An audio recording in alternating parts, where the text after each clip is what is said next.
유용한 사람이 되고 싶다라는 것을 늘 생각하는 사람, 인정받고 싶은 사람인 거죠. 모든 사람에게 인정받고 모든 사람에게 내가 중요한 존재가 되어야 돼 라고 설정하고 있으면 그렇게 안 될까봐 굉장히 불안해지겠죠.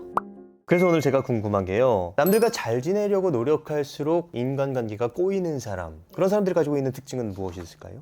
첫 번째는 타인의 눈치를 너무 보는 경우가 있습니다. 다른 사람들의 시선을 너무 의식하는 거죠. 그래서 내가 누군가에게 도움이 되고 싶다, 그 사람에게 정말 유용한 사람이 되고 싶다라는 것을 늘 생각하는 사람, 인정받고 싶은 사람인 거죠, 한마디로. 그래서 거절을 해야 될 때 거절하지 못하고, 내가 너무 싫거나 할 수 없는 일인데도 불구하고 하겠습니다 라고 예스를 선호하는 사람들, 이런 사람들이 조금 눈치 보는 사람에 속합니다. 두 번째 또 제가 생각한 경우는 이 경계를 잘 지키지 못하는 사람들입니다. 나와 타인의 관계의 거리가 있잖아요. 그 관계의 거리라는 게 늘 존재하는데 나 혼자서 이 관계의 거리를 착각하는 거죠. 매우 가까운 사이로. 그래서 이렇게 해도 이 사람은 친하니까, 나와 친분이 있으니까 이해해 주겠지. 무리한 행동을 할 수도 있겠네요. 그렇죠. 그러니까 무언가 내가 행동을 하고서 그 친분을 앞세워서 자꾸 이해받을 수 있을 거라고 생각해서 앞질러 가는 경우들, 굉장히 관계를 꼬이게 만든다라고 생각을 합니다. 예를 들자면 우리가 가스라이팅에 대해서 너무 유명하잖아요. 그래서 누군가의 행동을 내가 친분을 앞세워서 자꾸 죄의식을 주면서 통제하려고 하고 지배하려고 하고, 가스라이팅을 그래서 조심해야 돼, 가스라이터들을 내가 잘 피해야 돼, 이건 우리가 이제 많이 알게 된 것 같아요. 그런데 이 가스라이팅만큼 우리를 위험하게 하는 관계가 또 있어요. 어떤 관계예요? 네, 인에이블러라고 합니다. 이네이블러. 그러니까 무언가 내가 상대방을 위해서 희생하고 헌신하고 너를 위해서 내가 많은 것들을 하고 있다. 그리고 실제 그 사람은 인에이블러는 그렇게 생각하죠. 내가 너를 위해서 관심을 가져주는 거야. 희생하고 있어. 그렇죠. 네. 근데 그렇게 계속 하다 보면 상대방은 어느 순간 이 사람에게 의존하게 돼요. 그러면서 상대와 나와의 관계가 굉장히 무너져 버리는 상황들이 있습니다. 기본적으로 이네이블러는 내가 희생하고 있다는 생각 때문에 계속 참고 있는 상태인 것 같아요. 그러다가 나중에 폭발하고. 그런데 이네이블러의 옆에 있는 사람은 지금까지 이렇게 잘 해줘 놓고서 갑자기 이렇게 폭발해 버리니까 좀 되게 당황스럽다라고 느껴질 수도 있을 것 같아요. 세 번째 생각한 건 자기중심적으로 사고하면서 내 딴에는 굉장히 배려하고 있다고 착각하는 사람들입니다. 본인 입장에서는 상대방을 위해서 한 행동이기 때문에 상대방이 그것에 대해서 좀 불편한 기색을 보이면 오히려 당황할 수도 있어요. 근데 이때는 상대방이 원하는 정말 행동이었나? 상대방도 우리 관계에서 그것들을 좀 필요로 하고 있었나를 생각해 볼 필요가 있다는 거죠. 예를 들면 쉽게 이솝우화의 여우와 두루미 이야기가 있습니다. 너무 잘 알고 있죠. 내가 대접하는 입장에서는 우리 집에서 제일 소중하게 여기는 그릇들과 음식들로 잘 채워서 대접을 했어요. 근데 상대방이 느끼기에는 내가 좋아하는 음식도 아니고 내가 먹기 편하게 만들어진 것이 아니라면 그건 이 상대방을 위한 배려라고 할 수 있을까요? 없을 것 같습니다. 네. 자기 만족인 거죠. 내가 만족하기 위한 나만의 어떤 배려였는데 이게 상대방을 위한 것이었다, 이게 나의 노력이었다라고 착각하면서 일어나는 문제들. 예를 들자면 친구를 초대했다면 물어봐주면 좋잖아요. 두루미야 너 뭘 제일 좋아하니? 나는 벌레를 좋아해. 이렇게 물어봐줬다면 네. 그리고 어떤 그릇에 담아줬을 때 넌 좀 맛있게 먹을 수 있니? 나는 길쭉한 그릇이 좋아. 이렇게 물어봐 줬다면 이건 정말 노력이라고 할 수 있겠죠. 상대방과 나와의 관계를 위한 노력을 했고, 상대방 또한 어떨까요? 상대방 또한 배려받았다는 느낌을 받을 것 같아요. 너무 기쁘게 그 대접을 기꺼이 받아들이면서 관계가 좋아질 텐데, 이게 일방적으로 내 입장에서만 너를 위한 배려였어 라고 갈 경우에는 오히려 관계를 망칠 수 있다는 거죠.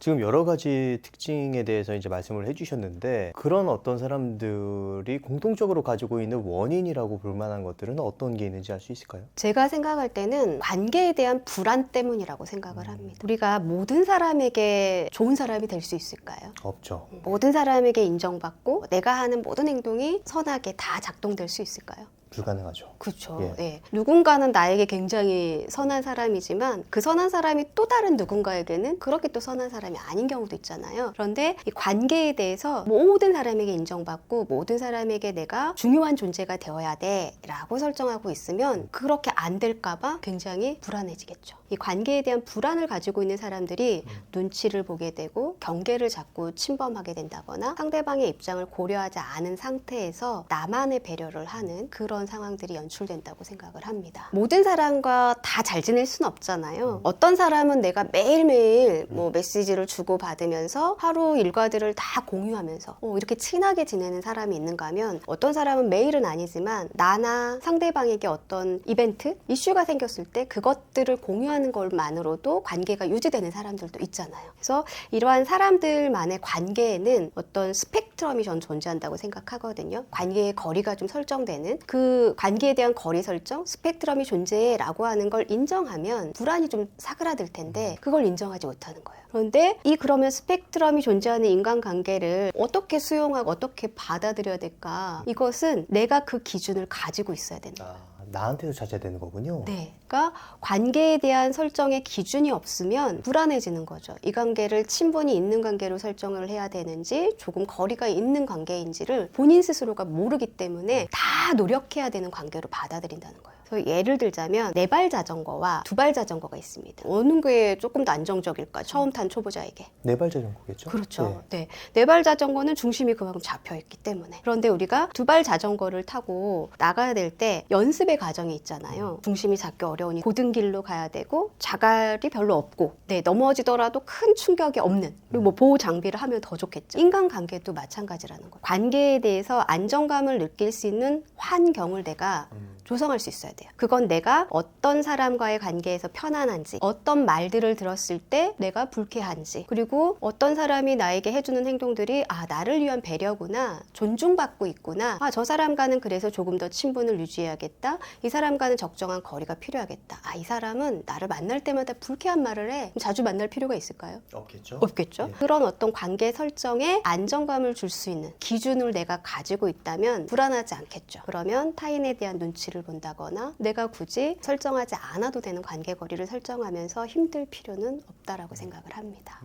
그렇다면 나아가서 이렇게 관계 때문에 어려움을 겪고 계신 분들이 영상을 보고 계실 수 있을 것 같은데 이런 분들이 관계를 좀 편하게 잘 맺기 위해서는 어떻게 해야 될까요? 서로가 서로의 경계를 잘 구분짓고 지켜주기 위해서 꼭 필요한 게 저는 바로 알아차림이라고 생각합니다. 알아차림이요? 네네. 예.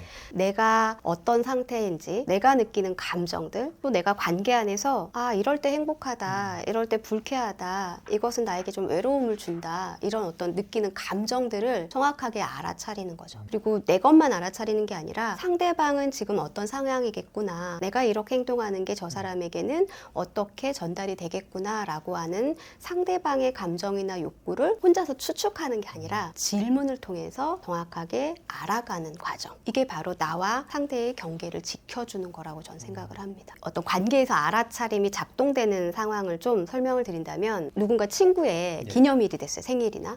선물을 해주잖아요. 그 선물을 할 때 많이 이용하는 게 이제 핸드폰. 카톡으로 우리가 선물을 하잖아요. 카톡으로 선물을 하면서도 되게 애매할 때가 있어요. 이걸 해주면 이 친구가 좋아할까? 이 친구가 마음에 들어 할까? 계속 고민이 깊어지죠. 그런데 되게 손쉽게 선물을 해주고 또 굉장히 만족감을 잘 내가 전달을 받을 때가 있어요. 친구가 바로 위시리스트에 원하는 물건을 넣어놨을 때. 그것처럼 편한 건 없더라고요. 위시리스트를 담아둘 수 있다는 건 평소에 내가 좋아하는 것이 무엇인지를 알고 있다는 거죠. 이걸 선물 받으면 기분이 너무 행복할 것 같아.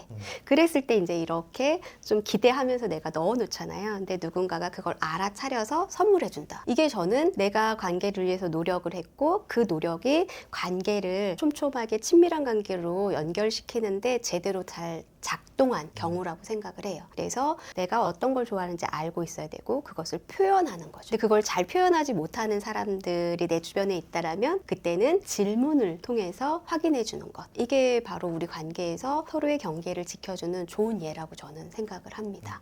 그렇다면은 상대방에게 어떻게 질문을 해야 되고 또 나의 알아차림, 사실 이런 것들을 잘 안 해보신 분들은 스스로에 대한 감정이나 생각이나 이런 것들을 순간순간 알아차리기 쉽지 않을 것 같거든요. 근데 그런 것들을 잘 하기 위해서 스스로에게도 질문을 잘 던지는 게 중요할 것 같은데 어떤 방식으로 질문을 던지는 게 좋을까요? 저는 가장 내 마음을 알아차리는데 좋은 바로미터가 바로 감정이라고 생각을 하거든요. 내가 어떤 상황이 되었을 때를 상상해 보는 거죠. 상상을 했을 때 이게 정말 나에게 기쁨으로 작동을 할 것 같은지, 기대감이 올라오는지, 아니면 조금 어색하거나 당황스러울 것 같은데 이런 감정이 느껴질 수도 있고, 저 사람과의 이러한 대화를 주고받으면 오히려 내가 불편할 수 있겠다라던가, 아니면 대화를 하면서 조금 더 깊은 관계로 갈 수 있겠다라거나, 그래서 조금 내가 이 사람과 대화하는 게 즐거워 혹은 설레요, 뭐 이런 감정이 느껴지는지, 아니면 좀 긴장돼 두렵고 상상을 했을 때 혹시 거절하면 어떡하지, 거부당하면 어떡하지, 이러한 불안감으로 이어진다라면 그건 또 내가 멈춰야 되겠다 이런 생각을 할 수도 있겠죠. 그래서 스스로에게 가장 좋은 질문은 내가 지금 기쁜가 슬픈가 두려울까, 내 감정을 스스로 알아차릴 수 있게끔 질문하는 게 가장 중요하다고 생각을 합니다. 어떻게 보면 감정이라는 게 굉장히 추상적인 영역에 있는 건데 이거를 좀 구체화시켜서 확실하게 분별할 수 있는 그런 어떤 기준을 만들어 놓은다면은 나뿐만 아니라 상대에게도 좀 이제 우리가 관계에 있어서 힘든 그런 어떤 어려움들을 조금은 해소할 수 있지 않을까라는 생각이 드네요. 맞습니다. 예. 이 감정을 구체화하는 게 굉장히 중요하거든요. 예를 들어서 제가 상담을 할 때 이제 저희 내담자가 어떤 관계를 상상을 했을 때 본인이 굉장히 외로울 것 같다고 표현을 하셨단 말이에요. 외로울 것 같다. 개념적으로 이해가 되잖아요. 그 관계에서 좀 고립감이 있어서 외로운가 보다. 이 정도 상상을 하지 그 외로움의 깊이가 어느 정도인지까지는 잘 이해가 되지 않단 말이에요. 공감이 확 되지는 않는 경우들이 있는데 그걸 다시 한번 구체화해서 물어봤었어요. 그 외로움이 당신에게는 어떤 이미지로 떠오르냐. 그 외로움에 대해서 당신이 느끼는 감정에 대해서 내 머릿속으로 떠오르는 이미지를 한번 그려봐라 라고 했더니 이분이 광활한 우주에 먼지 같은 점 하나. 네. 그 외로움이 좀 어떻게 느껴질 것 같으세요? 굉장히 압도적이고 개인이 감당하기 힘든 수준의 어떤 외로움이라는 느낌이 드네요. 그래서 감정으로 물어봐주고 그 감정만으로는 내가 감이 잘 안 와. 그럴 때에는 그 감정을 이미지로 다시 펼쳐보거나 어떤 단어로 다시 물어본다거나 해서 조금 더 면밀하게 세밀하게 구체화해서 들어가면은 나에 대해서 잘 알아차릴 수 있는 좋은 경험이 될 거라고 생각합니다.